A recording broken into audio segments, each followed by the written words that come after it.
Abre a palavra do Senhor, que está no Evangelho de João, capítulo 11, versículo 4.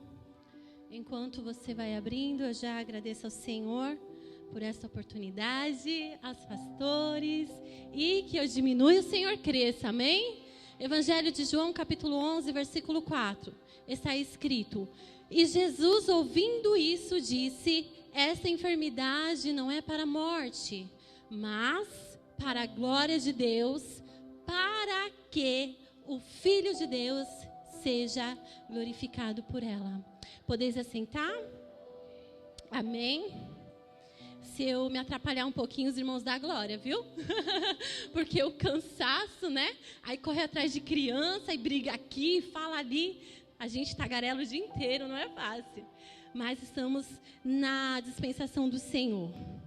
Todos nós conhecemos a história de Lázaro, de Marta e Maria, que os três eram irmãos. Eles moravam em uma pequena aldeia chamada Betânia.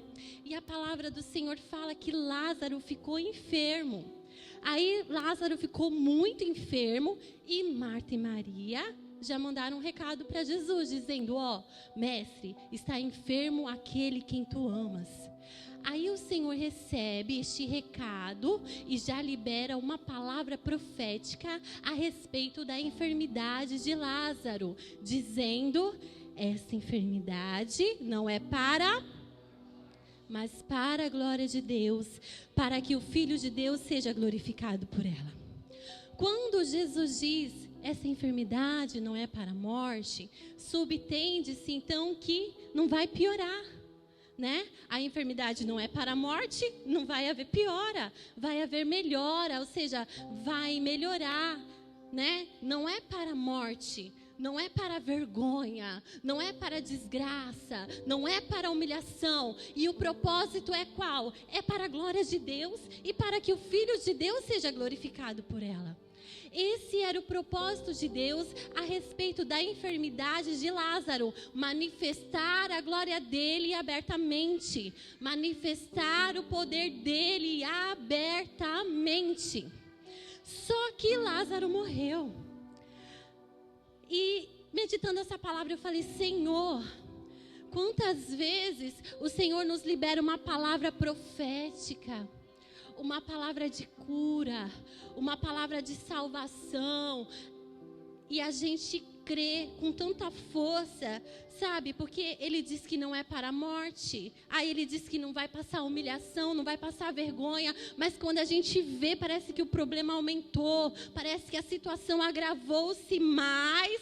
Jesus já te liberou uma palavra profética, então descansa o seu coração. Aleluias. Eu não sei qual o problema que você está enfrentando.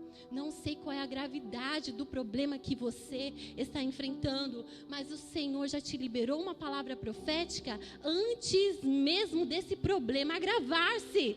Aleluias. Pode ter piorado, só que antes da piora, a promessa veio primeiro. E que promessa é essa? É que vai haver manifestação da glória dele em você, vai haver manifestação da glória dele na sua casa, vai haver manifestação da glória dele na sua vida. Então, Jesus recebeu a notícia que Lázaro estava enfermo, aí ele já libera uma palavra profética a respeito da enfermidade do amigo, e a palavra do Senhor fala que ele ainda permanece 2 dias no mesmo lugar onde ele estava. Aí ele permanece esses 2 dias onde ele estava e ele fala assim com seus discípulos: olha, vamos voltar para a Judeia? Só que quando Jesus pede para os discípulos que quer voltar para a Judeia, a conversa fica um pouquinho quente, o clima fica um pouquinho pesado. Por quê? Porque os judeus queriam apedrejar Jesus, né? Então os discípulos ficam sem entender: mas como assim o mestre quer voltar para a Judeia se os judeus estão querendo matar Jesus? Aí Jesus acalma os discípulos dizendo para eles não se preocuparem, porque ainda não tinha chegado a hora dele, mas que quando chegasse, ele ia sim cair nas mãos dos inimigos. Mas como não chegou, ele ia voltar para a Judeia, ele ia ser cauteloso e nada ia acontecer. Aí ele diz assim, Lázaro, nosso amigo, dorme, mas vou despertá-lo do sono. Nessa conversa pesada, né, entre os judeus, quando Jesus diz, Lázaro, nosso amigo, dorme, mas vou despertá-lo do sono. É como se Jesus estivesse dizendo, olha, comigo está tudo bem, ainda não chegou a minha hora, eu não vou morrer agora, mas com o nosso amigo não está nada bem, mas eu vou lá ajudar ele, né? Lázaro morreu, só que Jesus disse, dormiu, mas ou acordar, dormiu, mas ou despertar, dormiu, mas ou levantar. Jesus, ele usava a palavra dormir como um eufemismo para a palavra morte. E o que isso quer dizer? Quer dizer que diante da morte, dessa situação tão chocante, grave e até mesmo irreversível, ele substituía a palavra morte pela palavra dormir, diminuindo assim a intensidade do problema, diminuindo assim a gravidade do problema. A filha de Jairo morreu e ele disse, para que esse alvoroço? A menina não está morta. A menina não está morta, mas dorme. Ou seja, o Senhor, ele nunca respeitou a morte. Ele nunca enxergou a morte como poderosa, como um ponto final, como uma situação irreversível, porque ele sempre teve o poder sobre ela. Aí Marta e Maria estavam de luto, né, sendo consolada por alguns judeus. Aí Marta ouviu lá um zum, zum, zum. Eu estou falando muito rápido? Aleluias. Aí Marta ouviu um zum, zum, zum, de que Jesus estava se aproximando, de que Jesus estava chegando perto da aldeia para consolar elas. Só que o desespero é tão grande, a dor é tão grande, que ela não espera Jesus chegar, ela corre ao encontro dele. E o Senhor falou comigo tão forte nessa palavra, nessa hora. E eu falei, Senhor, não adianta. Tem hora que eu me vejo como Marta, desesperada. Eu não quero ficar sozinha em casa chorando. Eu não quero ficar sozinha em casa orando. Eu quero ir para o templo, porque eu tenho fome e eu tenho sede. E essa fome e sede, ela é surreal, não é natural. É fome e sede como de um deserto. Às vezes a gente passa a luta tão árdua, sabe? Parece que o Senhor nos moe assim, e o desespero é tão grande que não dá para ficar esperando o dia da promessa chegar, não dá para ficar esperando o dia do culto chegar. Tem que pôr a cara no pó e se entregar para Jesus dentro de casa e fechar a porta e se render e clamar o nome do Senhor, porque o bálsamo de cura também, ó, a gente recebe também no secreto. Aleluias. Então, Marta vai até Jesus e diz assim, ó, Senhor, se tu estivesses aqui, o meu irmão não teria morrido. Mas também sei que tudo que o Senhor pediu ao Pai, Ele vai te conceder. Aí Jesus diz para Marta, teu irmão há de ressuscitar. Teu irmão há de ressuscitar. Lázaro estava morto, mas Jesus continuou profetizando sobre a vida dele. Você está entendendo o que o Senhor está falando nessa noite? Morreu, mas continua profetizando. Aleluias. Porque pode sair do seu controle, mas Ele continua tendo domínio e poder sobre tudo. Então, Jesus disse que Lázaro ia ressuscitar. Só que Marta não entendeu nada certo. Ela achou que Jesus estava falando sobre a ressurreição do último dia. E eu falei, Senhor, quantas vezes o Senhor fala comigo, quantas vezes o Senhor me libera uma palavra profética e eu não consigo entender. Eu não consigo entender a mensagem de Deus, porque eu já chorei, porque eu já desisti. A luta é tão grande que veio, colocou um ponto final, sabe? Aí vem o Senhor e fala que vai levantar. Aí vem o Senhor e fala que vai colocar de pé. Aí vem o Senhor e fala que vai reverter a situação. Aí vem o Senhor e fala que vai ressuscitar. Aí vem o Senhor e fala que os ossos secos vão se unir, que vai soprar o fôlego de vida. E eu ainda continuo sem entender, porque foge do meu raciocínio. O nosso raciocínio é limitado. Não é tudo que nós vamos entender. A palavra do Senhor fala que tem coisas que Ele vai nos revelar somente lá. E realmente tem prova que parece que rouba, sabe, o nosso raciocínio, que a gente fica assim, ó, meio lesadinho. Em Ezequiel capítulo 37, a palavra do Senhor fala sobre a visão de ossos secos, sobre a visão de um vale de ossos secos. onde o Senhor levou o profeta Ezequiel em espírito a esse vale de ossos sequíssimos e colocou ele bem no meio do vale de ossos secos e fez ele andar ao redor destes ossos e disse assim: Filho do homem, poderão viver estes ossos? Aí ele disse: Senhor Jeová, tu sabes. Por quê? Porque fugia do raciocínio dele. Fugia do entendimento dele, da capacidade dele de entender, porque aparentemente aquela situação era uma situação irreversível. Só que o avivamento, ele pode acontecer até nos lugares mais improváveis. O avivamento, a manifestação da glória de Deus, a manifestação do poder de Deus pode acontecer em lugares que nós não imaginamos. O avivamento pode sim acontecer em vales de ossos secos. O avivamento pode sim acontecer em cavernas. O avivamento pode sim acontecer em sepulturas, porque o avivamento é transmissão de vida aos mortos espirituais. Olha só, Jesus disse: Lázaro, vem para fora, transmitindo vida ao amigo. Então eu não sei qual é a situação que você está passando, qual o problema que você está enfrentando, a gravidade dela, mas eu sei que o Senhor, Ele tem um poder extraordinário para reverter situações irreversíveis. Aí Jesus disse que ressuscitaria Lázaro. Marta não entendeu nada. Aí Jesus mandou chamar Maria. Maria estava sendo consolada por alguns judeus. Aí Maria se levanta apressadamente.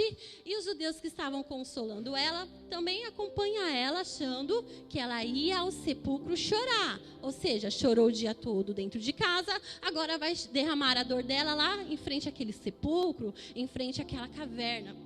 E quem sabe você entrou aqui assim nesse estado, chorando o dia inteiro, mas recebeu o recado de uma Marta, recebeu o recado de alguém que teve um encontro primeiro do que você com Jesus Cristo, e você veio aqui no templo amargurada, triste e abatida, mas não como Ana, que chorou por um filho. Você entrou amargurada, triste, que nem Maria.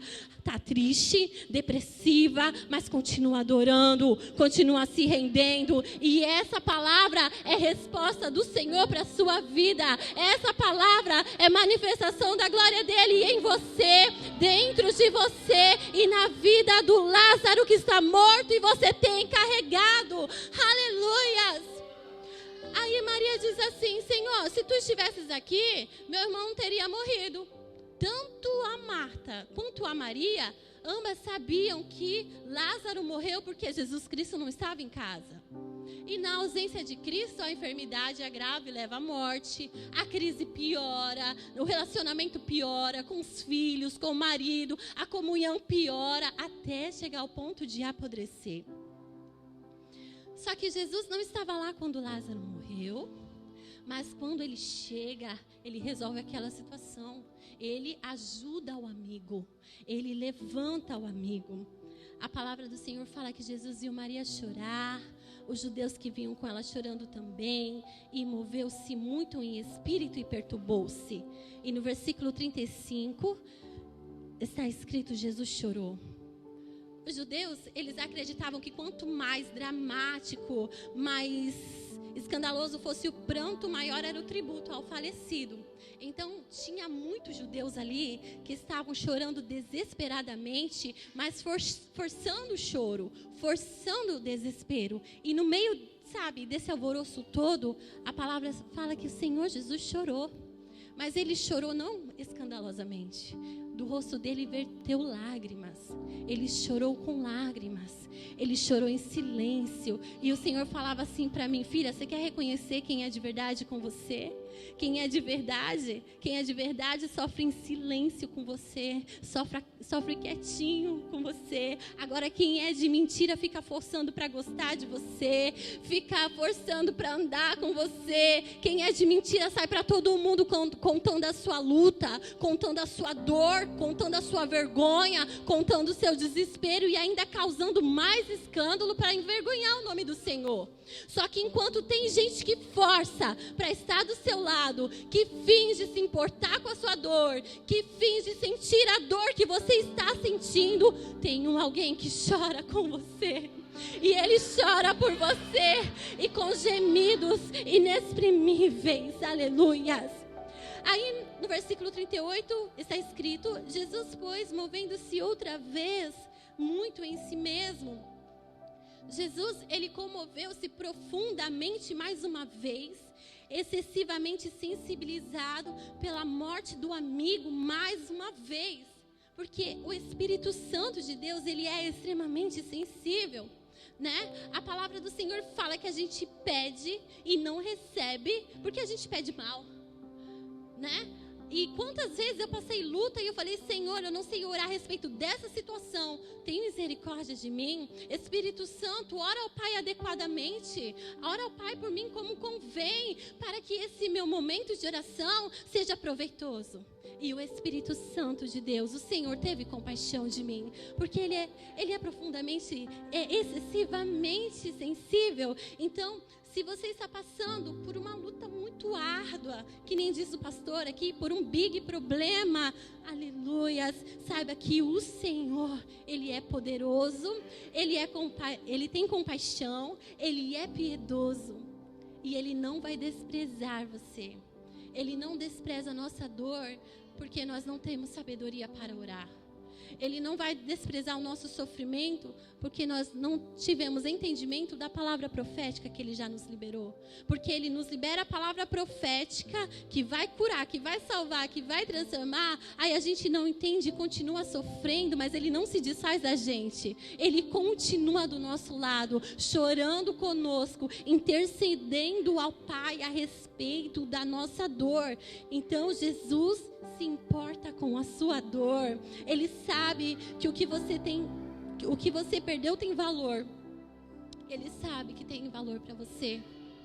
E Ele está, aleluia, indo em direção a esse sepulcro nessa noite, dessa caverna, para manifestar a glória dEle nessa caverna, para manifestar a glória dEle nesse vale de ossos secos, para manifestar a glória dEle nessa enfermidade que se agravou, para manifestar a glória dEle em você, nessa depressão, nessa ansiedade, porque Ele é o amigo bem presente no dia da angústia e da tribulação, mas Ele também é o Deus onipotente, o Deus poderoso, o Deus do impossível. Aleluias. Então o Senhor dá 2 decretos a respeito de Lázaro. O primeiro é: onde está o sepulcro? Aonde foi que vocês enterraram? Me mostra. E o segundo é tirar a pedra. Aí Marta, irmã do defunto, disse: Senhor, já cheira mal, porque é de 4 dias. Marta pensou que Jesus queria despedir-se de Lázaro. Marta pensou que Jesus queria ver Lázaro pela última vez. Marta pensou que Jesus foi ao sepulcro para se despedir de Lázaro e ver ele pela última vez, até porque aquele cenário todo dos judeus, de alguns judeus forçando o choro e o desespero, parecia que estava assim acontecendo um cortejo fúnebre. Mas a verdade é que Lázaro já estava morto há 4 dias, estava em decomposição, estava apodrecendo. Então era tarde até para se despedir do amigo. Sabe quando a luta é tão árdua e é tarde até para se despedir? Sabe quando o problema aparece e não tem mais jeito, é irreversível, a crise é tão grande, aumentou tanto, sabe? Que o casamento apodreceu, a união apodreceu, a comunhão com os filhos apodreceu, o ministério apodreceu, os dons apodreceram. Só que Marta não estava entendendo qual era o verdadeiro motivo do Senhor ter se dirigido ali. O Senhor não foi àquela pequena aldeia de Betânia para velar o amigo, para chorar pelo amigo, e também não foi lá somente para consolar as suas 2 amigas que estavam sofrendo pela morte do irmão.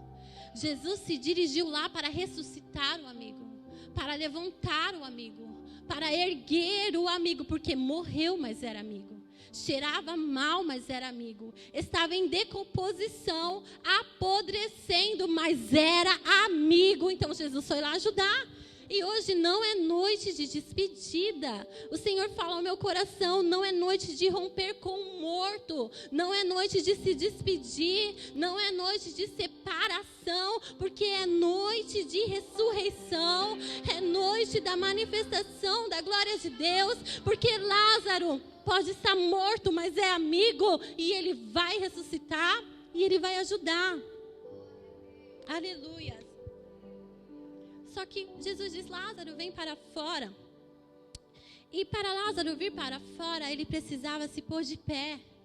Lázaro estava morto, mas a palavra que saiu da boca de Jesus, levanta ele. Aleluia. E qual é a posição que o homem tem que estar para ser usado por Deus? Qual é a posição do homem que Deus quer usar? Ezequiel capítulo 2, versículo 1, está escrito: Filho do homem, põe-te em pé. E a palavra do Senhor nessa noite é: Filho do homem, põe-te em pé. Essa é a posição que o Senhor quer. Essa é a posição que o Senhor quer. Então essa palavra hoje te cura, porque o Senhor te quer de pé. Essa palavra hoje te salva, porque o Senhor te quer de pé. Essa palavra hoje te levanta, te renova, porque o Senhor te quer de pé. Ele assopra o fôlego de vida em você, porque o Senhor te quer de pé. Lázaro estava morto, mas Jesus o chamou com grande voz: Lázaro, vem para fora. E eu falei, meu Deus, quem disse que o Senhor só chama os vivos? O Senhor, Ele chama os mortos também. O Senhor, Ele não chama só os vivos. O Senhor chama os mortos também. Para Lázaro, Ele disse, vem para fora. Para o filho da viúva de Naim, que estava morto, Ele disse, levanta-te. Para a filha de Jairo, que estava morto, Ele também disse, levanta-te. O Senhor, quando Ele chama os vivos, Ele chama para dar saúde, e Ele chama os mortos para ressuscitar. Porque a palavra do Senhor é saúde para os vivos e é vida para os mortos. Em Ezequiel capítulo 37, quando o Senhor pergunta para Ezequiel se aqueles ossos secos poderiam viver, ele disse assim, ó, Senhor Jeová, tu sabes, eu não tenho conhecimento, eu não sei de nada, mas tu sabes. Aí o Senhor mandou Ezequiel profetizar sobre aqueles ossos sequíssimos. Só que era para Ezequiel profetizar como Deus estava mandando. Não era para Ezequiel profetizar por aquilo que ele estava vendo, por aquilo que ele achava, por aquilo que ele pensava. Era para ele profetizar sobre os ossos, sobre aquele vale de ossos secos, como o Senhor mandou. Assim diz o Senhor Jeová a estes ossos: Eis que farei entrar em vós o Espírito e vivereis. E porei nervos sobre vós, e farei crescer carne sobre vós. E sobre vós estenderei pele, e porei em vós o Espírito, e vivereis e sabereis que eu sou o Senhor. Então Ezequiel profetiza como o Senhor mandou, e a palavra do Senhor se cumpre, né? Porque ele fez como o Senhor mandou. Eu não posso subir aqui para falar aquilo que eu quero, não sou eu que escolho a mensagem. Eu não posso chegar aqui e pregar a respeito de algo que eu sei que está acontecendo na igreja, porque se eu vir aqui, subir aqui em cima para falar o que eu penso, o que eu acho, os ossos secos não vão se unir. E se não houver união, também não vai ter vida, não vai ter espírito de vida. Então o que o Senhor diz? Filho do homem, põe-te em pé, mas permaneça debaixo da obediência. É para profetizar, profetiza sim, profetiza vida, profetiza sopro de vida, mas profetiza quando Deus mandar, no tempo dele, debaixo de obediência. Aleluias. E eu falo essa palavra com muito temor, porque eu fugi dela o tempo todo. E eu falei, não tem jeito, Senhor, eu vou falar aquilo que o Senhor colocou no meu coração. Aí voltando para a história de Lázaro, que morreu, mas cheirava mal, estava apodrecendo, mas Jesus o amava e o chama para fora. E o Senhor, Ele chama os pecadores para a luz. Ele chama os pecadores ao arrependimento. E o Espírito Santo falou comigo, pastor, que a gente que é crente, cristão, a gente tem que ter sangue frio às vezes. Porque o Senhor, Ele perdoa qualquer tipo de pecado.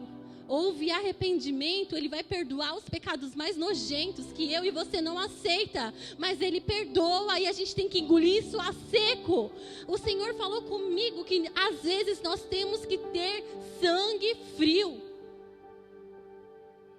E hoje o Senhor te chama ao arrependimento. Ele quer assoprar o fôlego de vida em você. E Ele te quer de pé. Porque você é amigo de Deus. É amado pelo Senhor. Porque o Senhor ama os pecadores. Só que é uma casa vazia. Perdeu a glória do Senhor. Perdeu a unção. Perdeu a intimidade. Perdeu o Espírito Santo. Perdeu a graça. Em Ezequiel capítulo 8, nós vemos um Senhor tão irritado, tão nervoso. Aí ele pega assim, ó, Ezequiel pelos cabelos. Ele puxa Ezequiel pelos cabelos. E em espírito ele leva Ezequiel ao templo de Jerusalém. E ele começa a mostrar tudo aquilo que estava acontecendo dentro da casa do Senhor. Sabe, essas pessoas que têm sangue frio, são essas pessoas que Deus pega para revelar o sobrenatural. Por isso que a gente não pode desistir de ninguém por causa do temperamento. Essas pessoas que têm sangue frio são as pessoas que o Senhor pega para revelar o sobrenatural. Coisas que jamais Ele iria revelar para mim. E o profeta Ezequiel, ele foi o profeta mais frio emocionalmente e insensível a qualquer tipo de paixão e até mesmo familiar. Para contemplar aquilo que ele viu ali no meio, daquele vale de ossos secos que era imenso. Para contemplar a casa do Senhor que estava nojenta, cheia de abominações malignas. Precisava sim ter sangue frio. O Senhor pegou ele pelos cabelos, ele estava sentado na casa dele, aí em espírito transporta ele lá para o templo de Jerusalém e começa a mostrar as abominações que cada vez mais ia aumentando, ia ficando pior. Era o templo do Senhor, mas a glória do Senhor abandonou o templo devido às abominações malignas praticadas dentro da casa do Senhor. E o Senhor disse que não ia ter piedade, nem se eles gritassem com grande voz, que Ele não iria ouvir. Só que o Senhor fez uma varredura, começou a passar a espada, houve muito derramamento de sangue para a glória do Senhor retornar ao templo. E quando a glória do Senhor retorna ao templo, a glória do Senhor restaura o templo. E o Senhor reverteu aquela situação tão nojenta que estava acontecendo dentro do templo, que parecia ser irreversível. Parecia que a glória do Senhor nunca mais ia voltar. Parecia que a presença do Senhor nunca mais ia voltar. E eu não sei como você chegou aqui nessa noite. De repente você é o Lázaro que perdeu a presença do Senhor, perdeu intimidade com o Senhor, perdeu os dons. Está no pecado, está na miséria, está nas drogas, está na mentira. Mas o Senhor, Ele tem um poder extraordinário para reverter situações irreversíveis. E hoje é o dia do retorno da glória de Deus ao templo. Hoje é o dia do retorno da glória de Deus ao templo. Começa hoje a restauração do Senhor em você. Aleluia. Jesus, aleluia. Aí o Senhor mandou tirar a pedra. Aí ele fala: Lázaro, vem para fora. Aí o Espírito Santo falou assim para mim: filha, sai sopro de vida dos meus lábios. Minhas palavras são sopros de vida, são ventos de vida. Então tiraram a pedra, Jesus gritou. Aí começa a entrar vida dentro daquele sepulcro. E Lázaro se levanta e fica em pé. Em Ezequiel capítulo 37, versículo 9. Primeiro o Senhor tinha mandado Ezequiel profetizar aos ossos e depois ao Espírito. E ele também diz como teria que profetizar. Assim diz o Senhor Jeová: vem dos quatro ventos, ó Espírito, e assopra sobre estes mortos para que vivam. Aleluia! Eu aprendi nessa palavra que o vento de Deus, ele é favorável a nós. O vento de Deus, ele é favorável a você. Ele é favorável à sua família. O vento de Deus é aquele vento que traz vida. É o vento que abre sepulturas. É o vento que levanta os mortos da sepultura. E está soprando esse vento aqui nessa noite.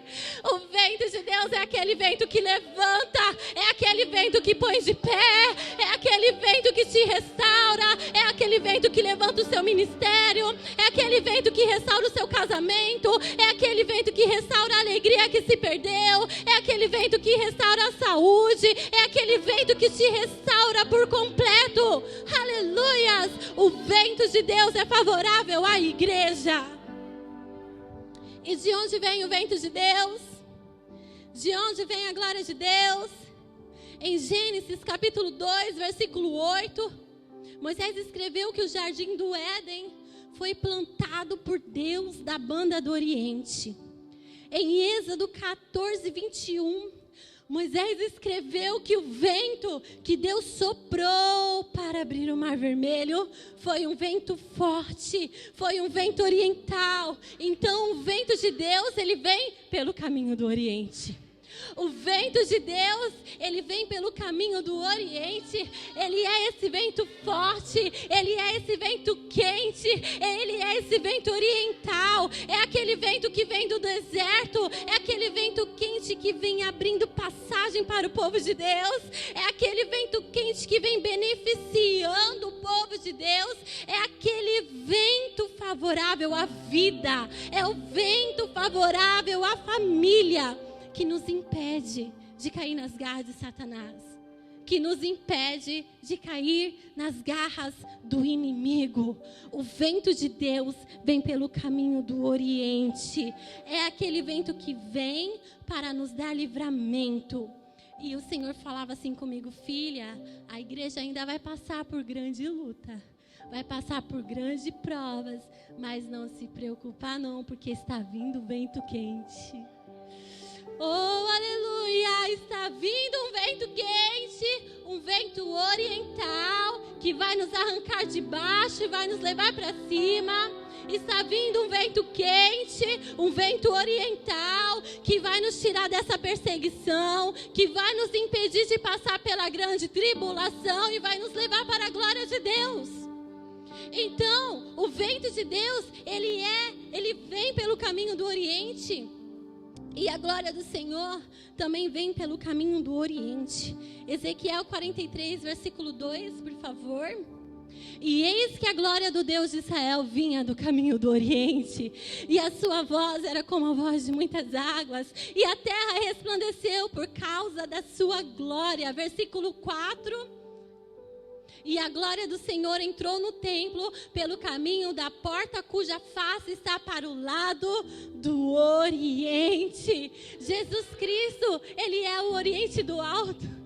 Ele é o sol da justiça. Ele é a estrela da manhã. E Ele quer te encher da glória dEle nessa noite. O grupo de louvor, no nome de Jesus. Ele quer te encher do poder dEle. Ele quer manifestar a glória dEle em você. E quer saber mais? A volta de Jesus Cristo revelará a maior manifestação da glória do Senhor, vinda do caminho do Oriente. E o Senhor, Ele te quer de pé. Aleluia! O Senhor, Ele te quer de pé e longe dos sepulcros.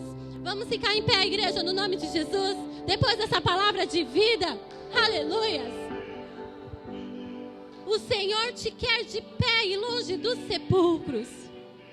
O Senhor te quer de pé e longe das cavernas. O Senhor te quer de pé e quer você profetizando vida, mas te quer debaixo da obediência. E hoje é noite de preparo.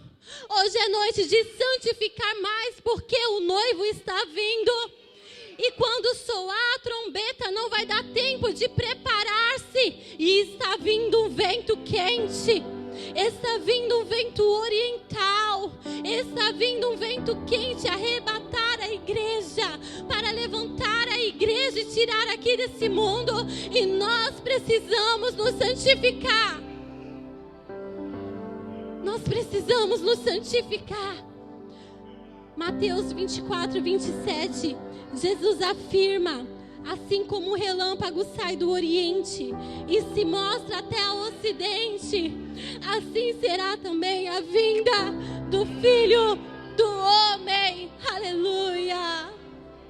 Vamos adorar. Você que sentir de vir aqui na frente, pode vir no nome de Jesus Cristo. Você que quer ser renovado, que perdeu essa sensibilidade ao Espírito Santo, que não fala mais em dons, que precisa desse renovo. Você sabe que precisa voltar a se posicionar em obediência, a usar os dons para o Senhor. Aleluias! Hoje é noite de renovo e da manifestação da glória de Deus. Aleluia!